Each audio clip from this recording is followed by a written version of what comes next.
Hi guys, today we will talk about how to turn on friends who can see your social interactions on your Messenger app. We will go to figure out the solution or know how you can do that on your Messenger app. All you have to do, you just go up, you will click here on app, then it's going to show for you window like this. You just go up, you will click here on this mark settings, then it's going to take you to next window and you just go down here, then you click here on personal details and you come to next window here and you just click here on add preferences and you come to this window, you click here on add settings and you come here to social interactions, then you come to next window here and you just go down and you click here on friends.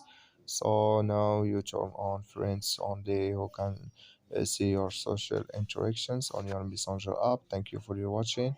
Don't forget to support us by liking, subscribe.